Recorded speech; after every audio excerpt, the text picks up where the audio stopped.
It all started on a quiet night in a small town, far from the chaos of the city. Jake, a regular guy, lived a life like everyone else. A small job, an apartment with cracked walls, and weekends spent sitting on his couch, watching the news about the latest conspiracy theories. He thought he had everything figured out until that one night. He had just gotten home from work when something strange happened. A bright flash lit up the sky, and for a split second, the stars disappeared. He stood frozen by the window, staring in disbelief. The flash was followed by a low, rumbling sound. It wasn't thunder, but something much more unnerving. Jake tried to dismiss it. Maybe it was just a meteor. But the next day, the unthinkable happened. Reports flooded the news. Across the globe, people were talking about the same thing. Something had entered Earth's atmosphere, but it wasn't a meteor. The military had cordoned off certain areas. No one knew what it was, but the government was keeping a tight lid on it. Jake's curiosity grew. He couldn't shake the feeling that something big was happening.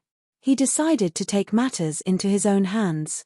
Armed with only his phone and an overwhelming sense of urgency, he ventured to a nearby military base that had been locked down. There, he encountered something that would change his life forever. Through a crack in the fence, Jake saw them, tall, slender figures, moving silently through the forest. They didn't look like the aliens from movies. No green skin, no big eyes. These beings had an aura of calmness about them, and their presence felt different. They weren't hostile. They weren't trying to destroy humanity. In fact, they seemed to be studying it. Jake followed them for hours, staying hidden, until one of them turned and caught his gaze. Their eyes met, and for a moment, everything else disappeared. There was a strange connection between them, like they were communicating in a way that didn't require words. It was then that Jake understood they weren't here to harm. They were here to observe, to understand why humanity was so destructive, why the planet was on the brink of collapse. Jake wasn't sure what to do next. Should he warn people? Should he tell the world? But as he turned to leave, one of the beings spoke to him. Not with words, but with thoughts. We know what you are capable of. The question is, do you? The message hit him hard. His life had never felt so small, so insignificant. The beings weren't there to save Earth. They were there to see if humans could save themselves. The next few days were filled with turmoil. Jake couldn't stop thinking about the message. Do you know what you are capable of? He wasn't sure what it meant, but he knew one thing: he wasn't the only one who had seen them. The government, as tight as their grip was, couldn't keep the truth hidden for long. Other reports of strange figures, sightings of lights in the sky, and unexplained phenomena began to surface. Soon, the world's leaders called for a summit. The aliens, or whatever they were, hadn't revealed their full intentions. They had made contact, but their message remained cryptic. And yet, the world was captivated by their every move. Jake couldn't stay away. He became obsessed with finding out more. He started meeting others who had witnessed the same thing, people who had felt the same strange connection, like they had been chosen for something bigger. Some believed that the aliens had a plan to help humanity, while others thought it was a test, a way to measure how far humans had come, or how far they had fallen. As Jake dug deeper, he stumbled upon an underground group that called themselves the Awakened. They were convinced that humanity was at a crossroads, and the aliens had come to show them the way.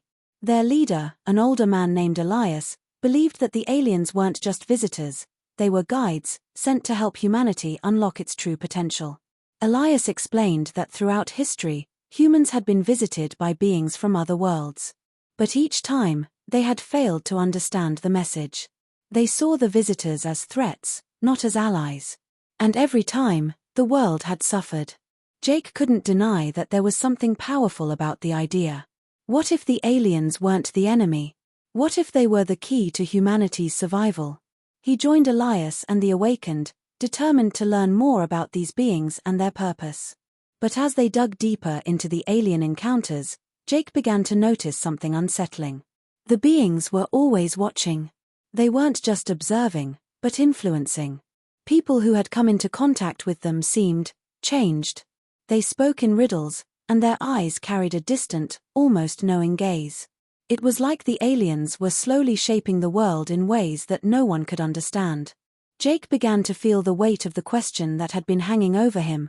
Could humans save themselves? He started questioning everything. Was humanity really capable of redemption?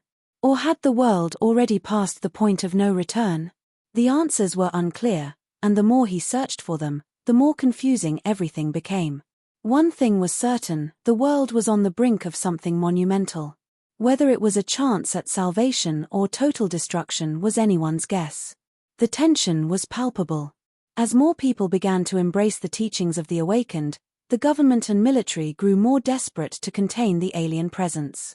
Jake had heard rumors that the aliens were planning something big, but no one knew for sure what it was. What were their true intentions? Were they helping humanity evolve, or were they preparing to take control? Then, one night, the answer came.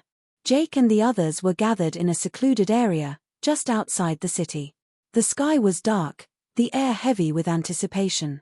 Suddenly, the ground beneath them began to shake, and a massive ship descended from the sky. It wasn't like anything Jake had ever seen before.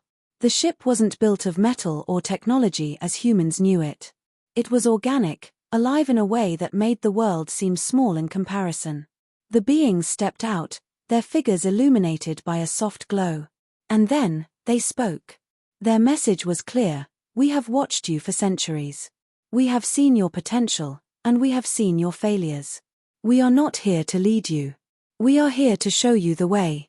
But it is up to you to follow it. The crowd was silent. No one moved. No one spoke. It was as if everyone was waiting for someone else to take the first step. Jake felt a surge of emotion. For the first time, he understood what the beings were trying to say. They weren't here to save humanity. They were here to challenge it, to awaken something deep within. It was a test. A test of whether humanity was truly capable of transcending its own flaws. A test of whether they could rise above greed, violence, and ignorance. Jake made his decision.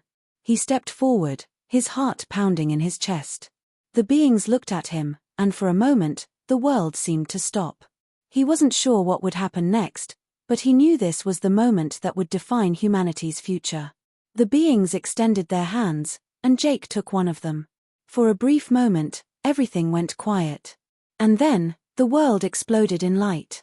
Jake awoke hours later, lying on the ground, surrounded by others. The ship was gone. The beings were gone. And the world felt different.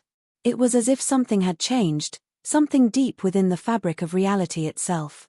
The people who had witnessed the event seemed different, more alive, more aware. The aliens hadn't given humanity the answers. They hadn't handed them salvation. But they had shown them the way. The rest was up to humanity. As Jake stood up, he looked around at the others. There was hope in their eyes. Maybe, just maybe, humanity had a chance after all.